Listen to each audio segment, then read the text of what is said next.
Menyadari King Hao Chen sedang melepaskan rindu dengan ayah dan ibunya, Han Qian lantas meminta seluruh anggota meninggalkan tempat ini. Sementara Baiyu telah menghampiri wanita cantik yang dia rasa adalah Seng Sai'er. Pasalnya Hao Chen sangat sering menceritakan tentangnya. Bahkan Baiyu terlihat sangat senang akhirnya bisa bertemu calon mantunya. Menyadari Sai'er pastilah lelah setelah melakukan perjalanan panjang, Baiyu lantas mengajaknya beristirahat di dalam ruangan. 晚饭就交给你们了。 Malam harinya, sambil menyiapkan makanan, Hao Chen sempat bertanya kepada ayahnya, apakah kondisinya baik-baik saja. Pasalnya dia sempat mendengar dari kakeknya kalau luka lamanya masih belum pulih. Di saat Long Xingyu hanya bilang dia baik-baik saja, Hao Chen justru merasa heran dengan sikap ayahnya. Pasalnya setelah kembali pasca melakukan pertempuran, ayahnya seperti menyimpan sebuah beban di hatinya, sehingga Hao Chen memutuskan untuk tidak melanjutkan percakapan tersebut. Hanya saja demi menemukan jawaban, Hao Chen bertekad untuk mencari tahu sendiri ketika nantinya bertemu Dewa Iblis Ahnan dan tiba-tiba... Mengingat pertempuran sebelumnya melawan Ahnan, Xingyu lantas mencoba mengalihkan percakapan, serta mengatakan dia kedepannya akan bertugas di benteng Yulong. Ucapan barusan lantas disambut baik oleh Hao Chen. Pasalnya dengan begitu, keluarga mereka bisa kembali berkumpul seperti sebelumnya. Mendengarkan hal itu, Xingyu lantas bertanya, apakah Hao Chen pernah membencinya karena membawanya menjadi seorang kesatria yang penuh dengan jalan sulit? Merasa bapaknya lagi galau, Hao Chen lantas mencoba menenangkan suasana, serta malah berterima kasih atas jasa ayahnya. Pasalnya, sejak Xingyu mengajarinya teknik pedang, di hari itulah dia bisa melihat masa depan, sampai akhirnya membuatnya terus bekerja keras menjadi seorang kesatria kuat demi melindungi orang yang dia cintai. Itulah jalan yang selalu dia tempuh, dan tidak meragukan jalan yang selama ini diajarkan oleh ayahnya. Bahkan Hao Chen memastikan, jalan tersebut merupakan hal yang paling dia ingin lalui. 哪怕你已经死过一次。 Di saat Hao Chen menegaskan tujuannya tidaklah akan pernah berubah. Hal itu seketika mengingatkan Long Xingyu dengan perkataan Hao Chen ketika masih bocil, di mana putranya pernah mengatakan tidak pernah takut apapun demi melindungi orang yang dia cintai dan menjadi kesatria kuat demi mengakhiri peperangan. 你永远是我的骄傲。 Di sisi lain, ketika botak Saitama mengatakan ada yang kurang tanpa Hao Chen dan Sai'er, Yuan justru mengatakan mereka pastilah makan bersama Tuan Xingyu. Terlebih lagi, Ying-er juga takut berdekatan dengan Xingyu yang katanya sangat menyeramkan.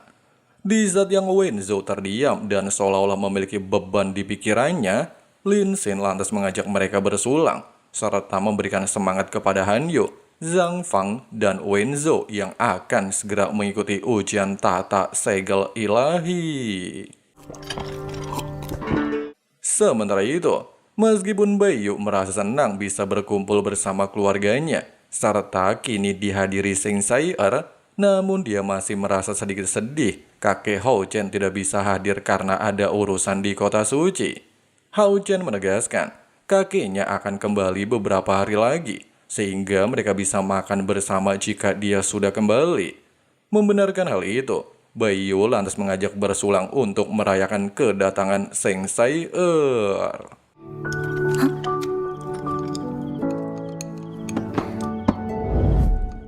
Melihat kemesraan Hao Chen dan Sai'er, Baiyu lantas mengatakan kapan mereka akan pergi melamar. Di saat Hao Chen dan Sai'er terkejut, Xingyu lantas mengatakan dirinya besok akan bicara dengan Ling Xin alias Bapak Sai'er. Baik Hao Chen dan Sai'er lantas mengatakan hal itu terlalu cepat. Pasalnya mereka ingin menunggu semua urusan selesai barulah melakukan lamaran. Terlebih lagi dikarenakan acara lamaran sangat penting, Hao Chen ingin kakeknya juga mengetahuinya. Tidak hanya itu, dikarenakan Hao Chen sangat mencintai Sai'er, dia ingin memberikan pesta pernikahan paling meriah dan aman tanpa adanya ras iblis dan tanpa perang ataupun tanpa korban. 就让他们自己安排吧。好好过自己的生活。 Singkatnya, Hao Chen telah membawa Sai-er ke dalam kamar masa depan mereka. Di tempat ini terdapat banyak foto kenangan. Bahkan mengingat saat di benteng Jialing sempat ingin memberikan Sai-er rumah yang nyaman, Hao Chen beranggapan kini dirinya telah memenuhi janji membawa Sai-er pulang ke rumahnya. 我们回家了，彩儿。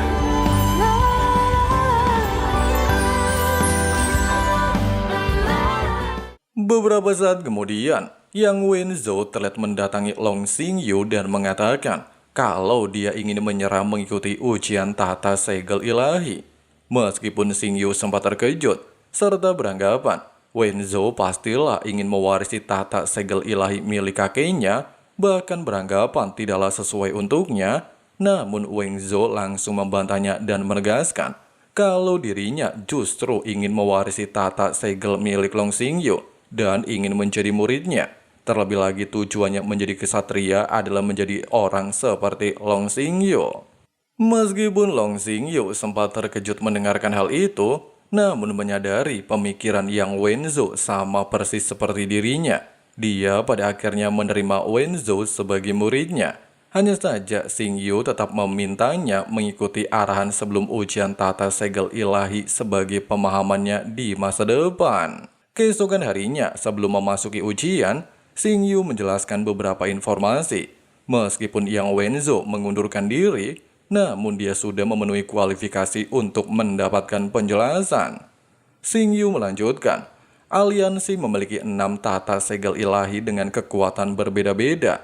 Contohnya, tata segel ilahi ketakutan dan kesedihan menguasai teknik terlarang. Tata segel ilahi kebijaksanaan menguasai kekuatan pengetahuan, sedangkan tata yang telah dikontrak, tata ilahi penjagaan dan belas kasih menguasai pertahanan, tata ilahi aturan dan hukum menguasai aturan, sedangkan miliknya merupakan tata kiamat dan pembunuhan menguasai pembunuhan. Kemudian Xingyu meminta mereka untuk mencobanya.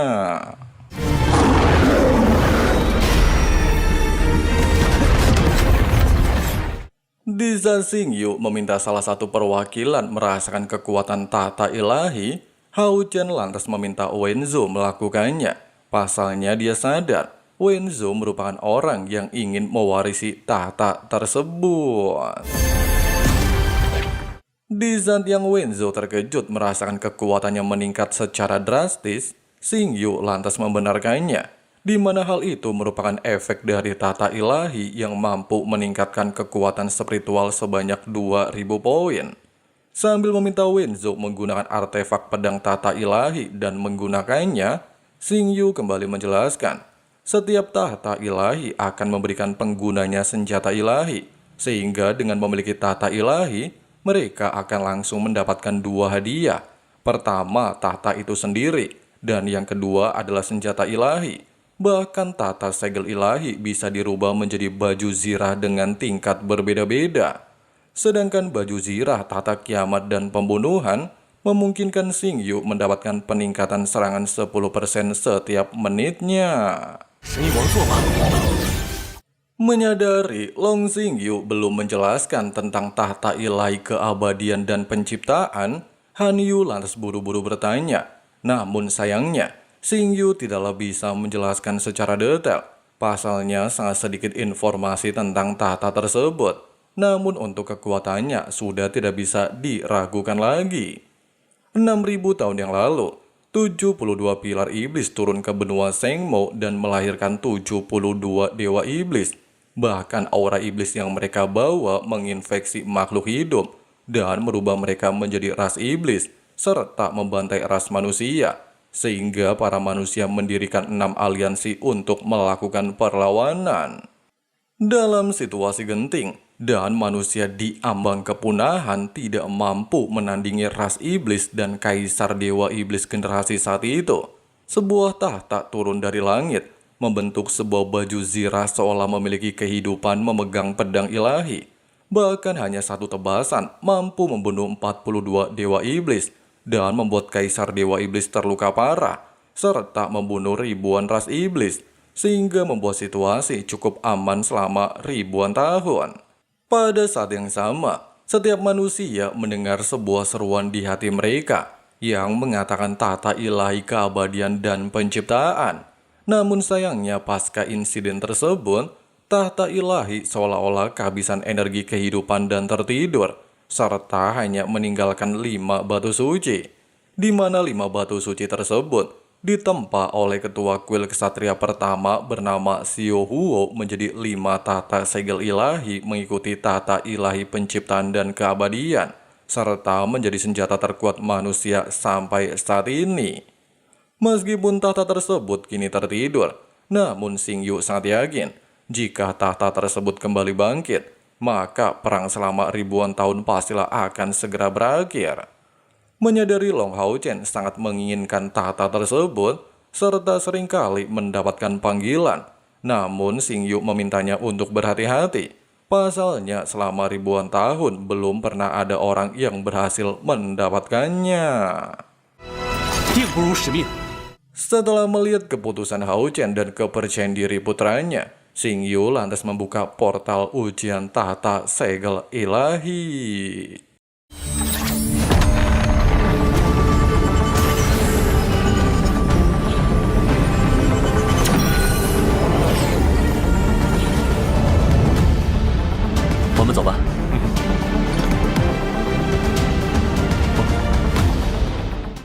Singkatnya, mereka akhirnya tiba di sebuah tempat misterius dan terdapat beberapa tahta yang tersisa untuk diwarisi. Sehingga Hao Chen segera meminta kedua rekannya untuk menentukan pilihan mereka.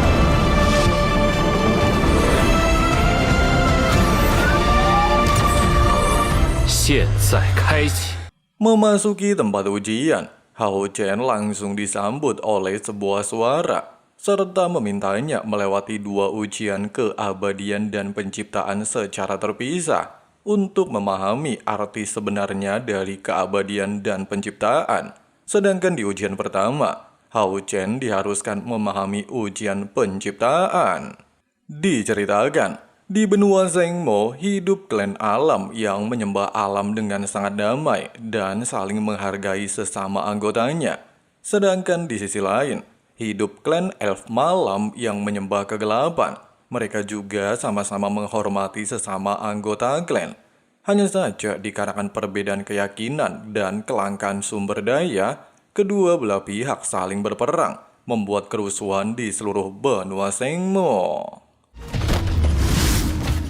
Setelah pertempuran panjang, klan alam menjadi semakin kuat.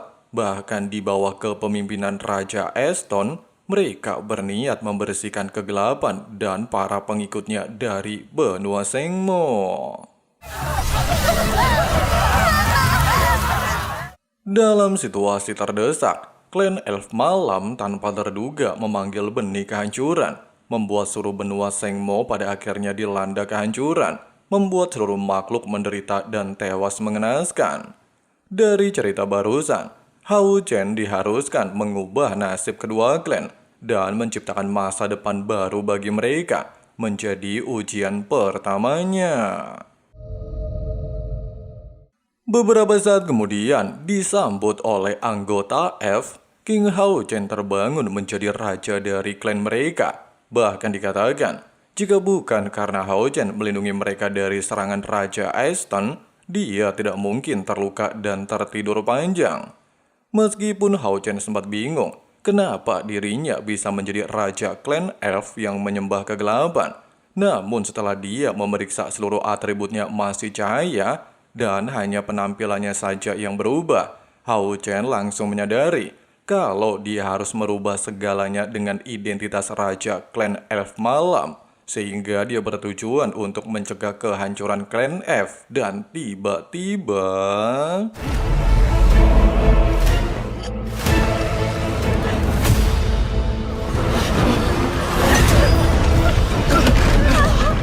Tanpa basa-basi dan banyak cengcong, Raja Eston langsung memerintahkan seluruh anggotanya menyatukan kekuatan dan menciptakan mantra terlarang matahari tingkat 9 untuk menghabisi seluruh anggota klan F.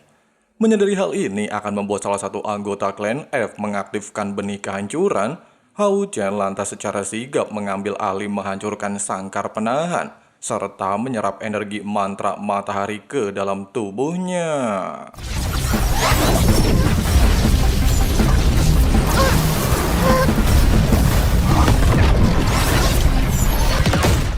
Melihat Raja F mampu menyerap energi matahari yang notabene mendekati unsur cahaya paling murni, seketika membuat seluruh anggota klan alam terkejut.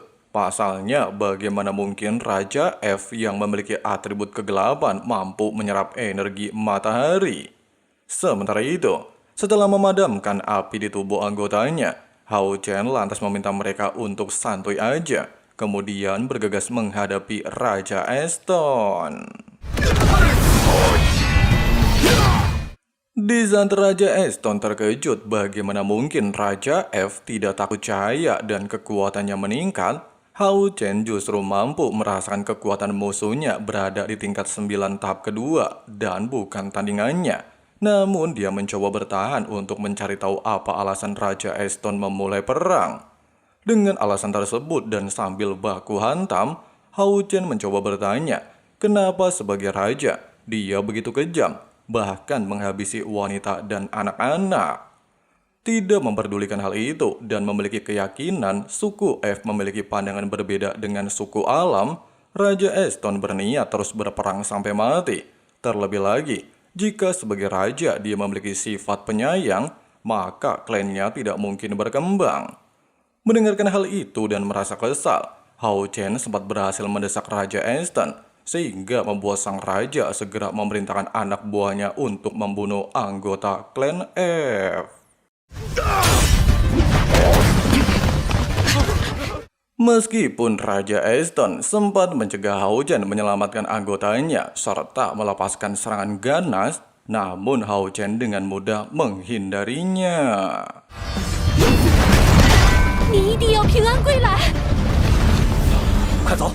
Tidak membiarkan satupun anggota klan F melarikan diri, Raja Eston lantas melepaskan kekuatan dewa bentuk tubuh Titan, sehingga King Hao Chen segera memblokirnya dengan teknik pertahanan ilahi.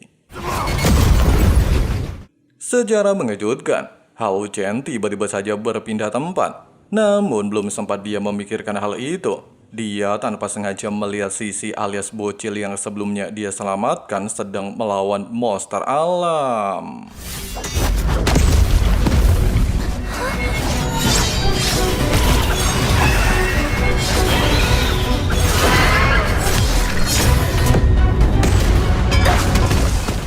Melihat kemunculan sang raja yang katanya udah 5 tahun ngilang tiba-tiba nongol, membuat seluruh anggota klan F terlihat bahagia. Sementara Hao Chen justru nambah mumet dan gak ngerti sama apa yang telah terjadi. Namun dia mencoba mengesampingkan hal itu dan bertanya bagaimana kondisi mereka, serta di mana anggota yang lainnya. Sisi menjelaskan, tidak ada anggota lain dan hanya tersisa mereka saja.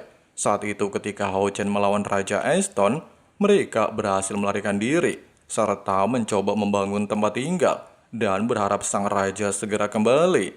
Namun sayangnya, setelah 5 tahun yang damai berlalu, Raja Eston kembali menemukan keberadaan mereka, membunuh dan menghancurkan tempat tinggal yang susah payah mereka bangun. Itulah yang membuat banyak anggota klan F tewas mengenaskan. Bahkan emaknya Sisi juga tewas saat penyerangan.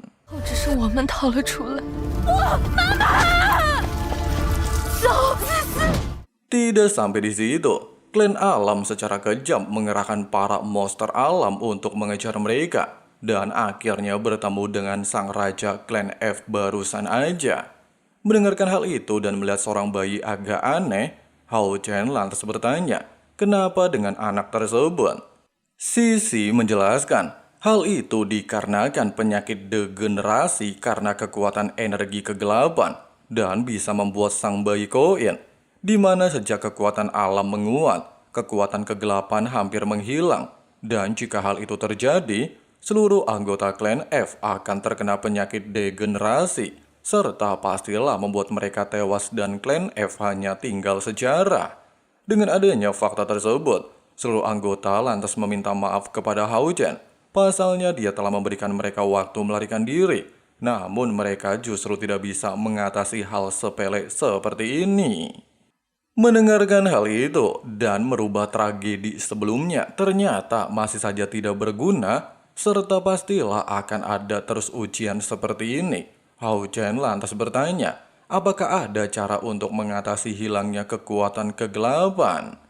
Sisi mengatakan, hanya dengan mendapatkan batu Dewi Matahari Bulan, di mana selain memiliki energi cahaya dan kegelapan paling murni, batu tersebut mampu mengatur pergantian siang dan malam, sehingga bisa menciptakan lingkungan terbaik bagi klan F dan klan alam. Namun batu tersebut dijaga oleh monster naga suci tingkat 9 tahap 6 di tanah terlarang. Bahkan saat itu, ketika klan F dan klan alam berniat memperebutkan batu tersebut, semua anggota harus tewas mengenaskan. Singkatnya, sambil menahan semburan naga Bearbrand dan melihat batu Dewi Matahari Bulan, Hao Chen lantas memohon kepada sang monster untuk meminjamkannya demi menyelamatkan klan F. Tapi sayangnya, sang monster menolak dan mampu dengan mudah menghancurkan pelindung Long Hao Chen, sehingga menandakan kekuatannya telah melampaui tingkat 9 tahap 6.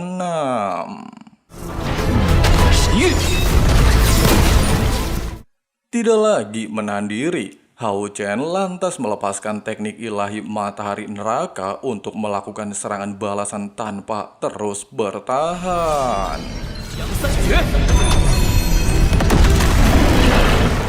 Di saat Hao Chen mengatakan, sang monster memiliki sifat egois dan bisa menghancurkan benua Sengmo, naga suci lantas menegaskan, batu suci bukanlah benda untuk menguasai benua ataupun menyelamatkan klan F.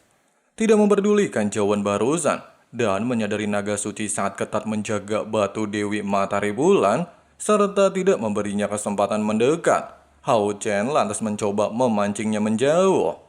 Sampai akhirnya ketika menyadari jarak mereka ke batu Dewi Matahari Bulan sudah cukup, Hao Chen lantas melepaskan teknik tebasan cahaya fajar.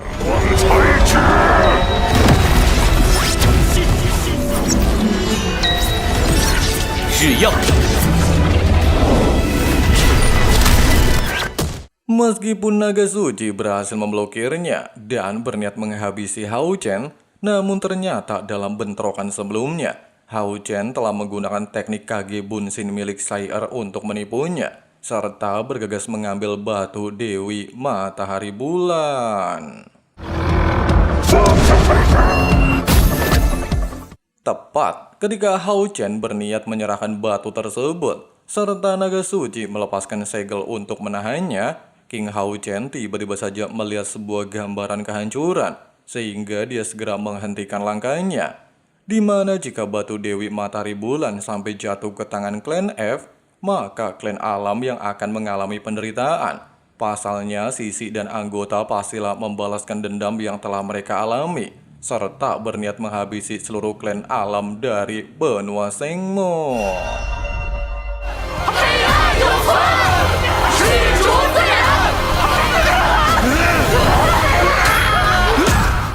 Bahkan tanpa terduga, Raja Eston juga memiliki teknik pemanggilan kebencian, sehingga hasil ujian tidak akan berbeda dari cerita yang sebelumnya Hao Chen dengar.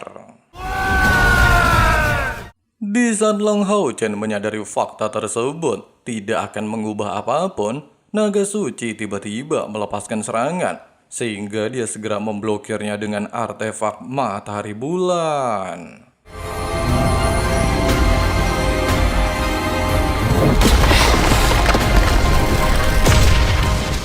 Di saat Hao Chen menyadari batu tersebut memiliki kesamaan dengan perisai miliknya, Kedua artefak justru saling beresonansi dan kemudian saling menyatukan diri, serta menjadikan perisai sebagai artefak lengkap perisai matahari bulan.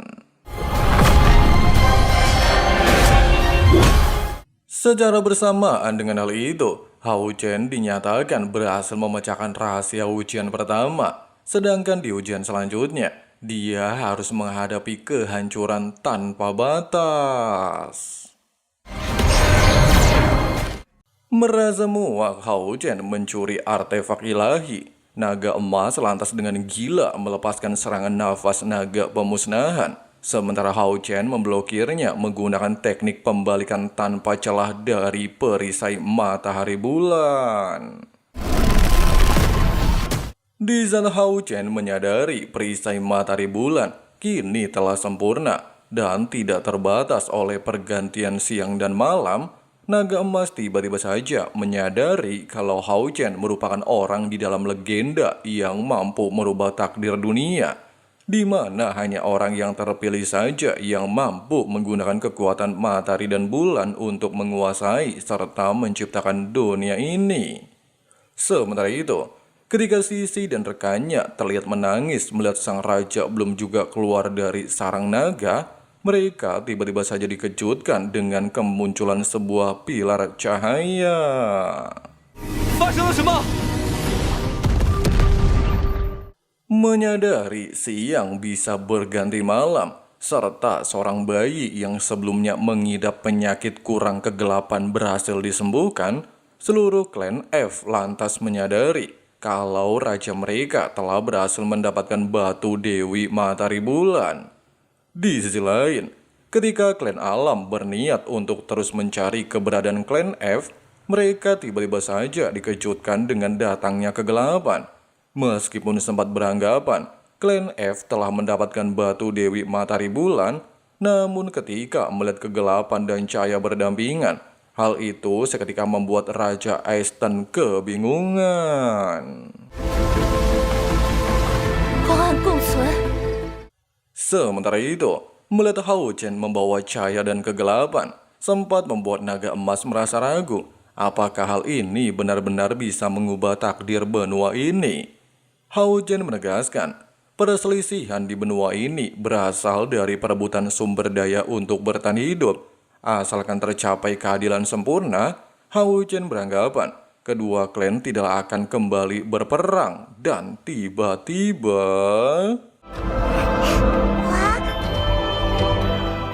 Melihat peperangan kedua klan tetap saja terjadi, bahkan kini bukan lagi memperebutkan sumber daya, melainkan wilayah kekuasaan, jelas saja membuat Hao Chen terkejut. Bahkan kejadian ini juga memicu benih kehancuran menunjukkan diri.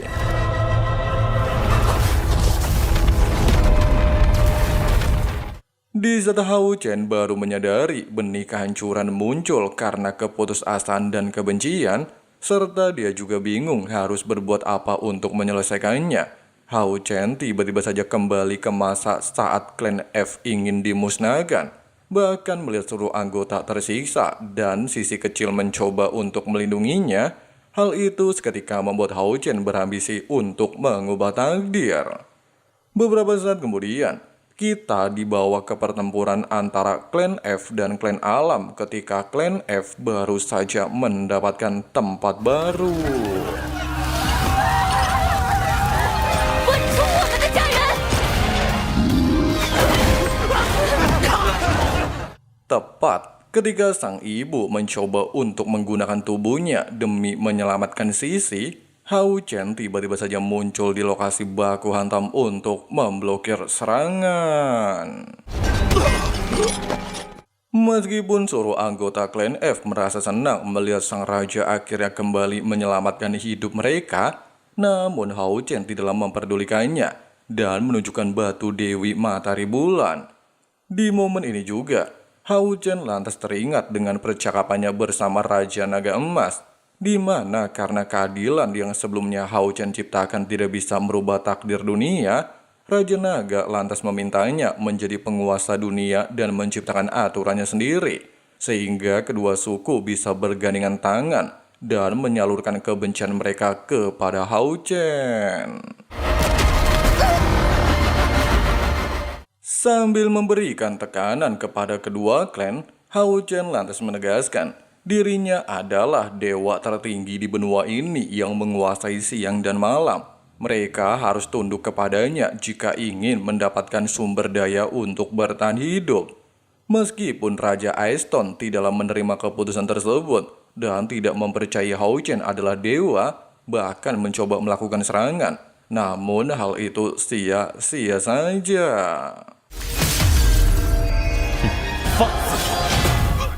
Dan benar saja, rencana Hao Chen untuk mengalihkan kebencian kedua klan kepadanya berjalan sempurna. Bahkan mereka kini bisa hidup berdampingan dan mengesampingkan kebencian. Sampai akhirnya meskipun Sisi enggan melawan mantan rajanya, namun dia dan sukunya tetap saja bergandengan tangan dengan klan alam untuk mengusir Hao Chen yang dianggap sebagai dewa palsu. 都来仇恨我。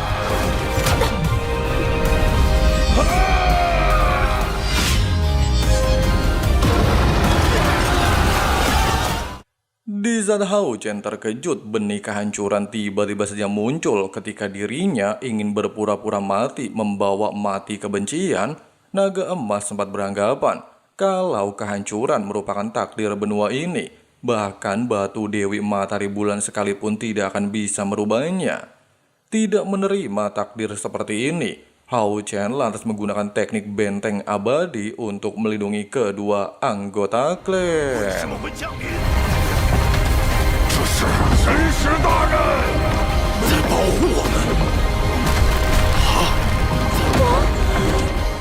Di saat naga emas beranggapan Hao Chen tidaklah mungkin bisa menghentikan benih kehancuran, Hao Chen sendiri lantas menegaskan tujuannya datang ke tempat ini untuk merubah takdir, sehingga meskipun harus mengorbankan nyawanya, dia tidaklah akan menyerah begitu saja. Mendengarkan hal itu dan mengingat masa lalunya tentang sang raja, Sisi pada akhirnya menyadari tujuan Hao Chen hanyalah ingin menyelamatkan kedua klan dari kehancuran, sehingga hal itu seketika menghapus kebenciannya dan seluruh anggota kepada Hao Chen. Sementara itu, sambil menahan gempuran, Hao Chen mulai bertanya-tanya, apa itu ujian penciptaan? Pasalnya ketika dia menciptakan aturan, menciptakan perdamaian, dan menciptakan harapan, masih saja gagal dan hanya terus-menerus menimbulkan kehancuran bagi benua ini. Sampai akhirnya ketika Hao Chen menyadari maksud ujian ini bukanlah penciptaan tapi justru kehancuran, seluruh anggota dari kedua klan lantas menyalurkan kekuatan mereka untuk memberikan dukungan kepadanya. Meskipun benih kehancuran memiliki kekuatan luar biasa edun, namun dikarenakan perisai matahari bulan telah sempurna, Hao Chen sangat yakin mampu menghancurkan benih kehancuran, serta menggunakan teknik penjaga matahari bulan yang disebut pelenyapan. Di saat naga emas beranggapan tidak pernah ada yang bisa menghancurkan benih kehancuran yang merupakan aturan tertinggi di dunia, Hao Chen lantas teringat perkataan gurunya kalau gurunya pernah mengatakan aturan diciptakan untuk dilanggar. Waduh. Kejadian luar biasa hedun barusan seketika menghapus seluruh kebencian di hati seluruh orang. Mereka bahkan mengakui Hao Chen sebagai dewa matahari dan bulan. Secara bersamaan dengan hal itu, suara dari ujian terdengar memberikan selamat kepada Hao Chen telah memahami hakikat penciptaan dan menyelesaikan ujian penciptaan. Selain itu juga, dikarenakan Hao Chen mendapatkan pengakuan penuh dari anggota klan F, dia mendapatkan bonus kristal hati peri. Merasakan aura hati peri sangat mirip dengan peri cahaya, bahkan saat ini Yating hanyalah tersisa sedikit jiwa pasca dirinya koid di tangan Feng Xiu. Hao Chen lantas beranggapan, apakah benda tersebut mampu membentuk tubuh baru untuk Yating? Belum sempat Hao Chen mendapatkan jawaban, suara ujian lantas membawanya pergi untuk mengikuti ujian keabadian. Dijelaskan, Hao Chen diharuskan mendapatkan cincin keabadian untuk menyelesaikan ujian dan berhak mendapatkan kursi tahta ilahi keabadian dan penciptaan. Tidak berselang lama, malaikat keabadian level 9 tingkat 3 terlihat menunjukkan diri, serta mengatakan untuk melawannya jika ingin mendapatkan cincin keabadian. Merasakan aura si malaikat berada di level yang sama dengannya, seketika membuat Hao Chen merasa heran. Apakah ujian terakhir terlalu easy? Di tempat lain, ketika para anggota klan F terlihat kebingungan kemana perginya Dewa Matahari dan Bulan, sosok Hao Yu yang menggunakan proyeksi tubuh Hao Chen terlihat menunjukkan diri membawa aura kehancuran. Bahkan dia merasa senang Hao Chen semakin kuat, sehingga bisa secepat mungkin mendapatkan kembali kekuatannya. Wadidaw, King Hao Chen akhirnya benar-benar berhasil melewati ujian penciptaan dan menyempurnakan perisai matahari dan bulan ya guys ya. Hao Chen juga berhasil mendapatkan inti hati peri untuk digunakan membentuk tubuh peri cahaya. Sedangkan di ujian akhir, dia diharuskan melawan malaikat keabadian yang memiliki level setara dengannya. Oke lah guys, makasih banyak buat teman-teman yang udah nonton sampai habis. Di sini Abang Frengsi Ketua Sekte undur diri dulu. See you and bye-bye. But it's not what it seems, man, it's hard to be seen. When everybody wants to be king, yeah, they all wanna ring, yeah, we all wanna be free. So show me what you got, what you bring, how you fight in the ring, how you take a fucking swing. Do you got heart, are you mean, got some scars, got some needs, are you willing to go bleed? I swear to God they all let me down, I always fought just to wear the crown. I'm off at these fucking clowns who were all taught they deserve an ounce. It's only worth it if you work for it. It's only worth it if you work for it. I won't stop till they hear me now. I won't stop till I wear the crown.